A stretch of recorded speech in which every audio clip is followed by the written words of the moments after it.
Hi, welcome. My name is Dale McCluskey. Now, in this video, I'd like to take a couple minutes and provide a couple tips as it relates to creating follower moments as defined through what I term the follower script within the system of training. And by using the actual tips of your fingers when you're setting up or creating the staging point for these follower moments through the sit position itself, what really makes it easier to model your dog or move your dog into the sit position, because again, you're not using commands to do this initially. You're not hooking these commands on. You're just kind of like just like Nike, just do it. You're going to be moving your dog into these positions. Now, when you do this, you're not doing, you're not bringing undue force over your dog. The technique's very smooth and fluid.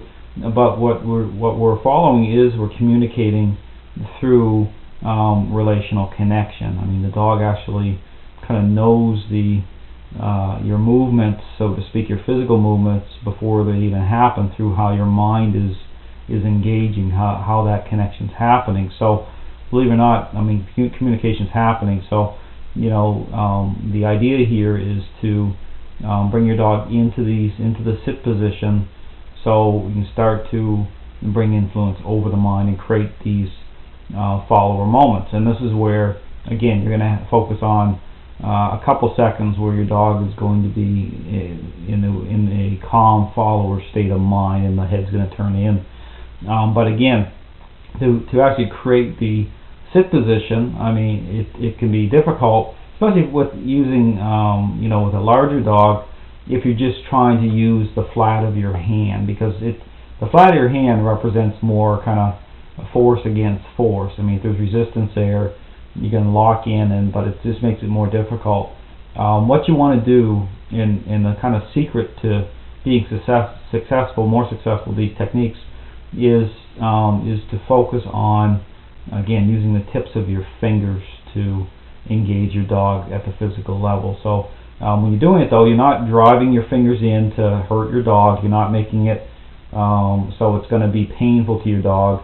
But what you're doing is kind of like your mind is kind of coming through, your focus is coming through, and just kind of going out of your tips of your fingers, so to speak. So it's kind of like everything comes to a pinhead. It's kind of a focus type of exercise. So when you're doing, for example, doing the push-pull technique, when you're pulling up on the leash and you bring your dog into the actual sit position, where, say if my dog's on my left side, and I'm putting the leash on my right hand, so that way I can fully engage with my left hand, because the dog again is on my left side. I'm going to be pushing on the dog's rear area, okay, to bring the dog into the sit position initially. What you want to do is kind of open your hands, spread your fingers out slightly, so that you're covering the rear area of your dog near the hind end. And as you push, you're pushing not the flat of your hand, but the fingertips. Okay, so it's kind of like pressure points a little bit. But again, that's how I describe it. But again, it's not meant to hurt the dog, because as you're doing it, you're just going to it's going to create more of a focal point. Okay, through physical touch. So as you do this, you're just pushing in, and what happens is, the dog is going to respond quicker. Okay, and it just makes it so easier, and it actually creates a better focus with this technique. Okay, because it shows how just effectiveness of technique, how you define it, how you kind of focus in.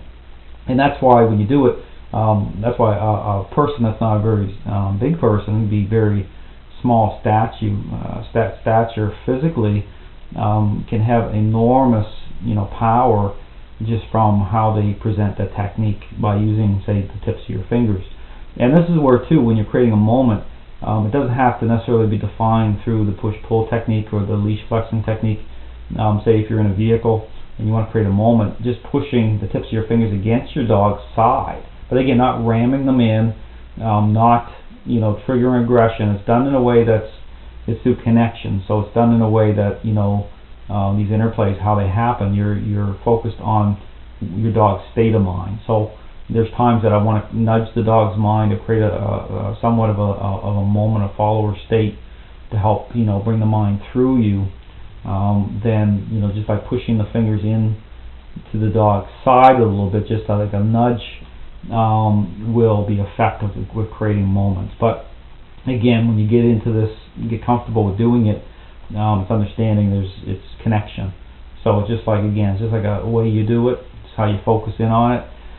Be very effective. So again, just a little bit of a tip here. It's not about force against force. It's about technique. It's about understanding how everything kind of comes to a pinhead, so to speak. The focus of this methodology is very much about connection. It's about understanding the dog's mind, how to direct it and bring it in through, so that you're creating relational change. So hope this video is somewhat helpful. Hope you have a great day.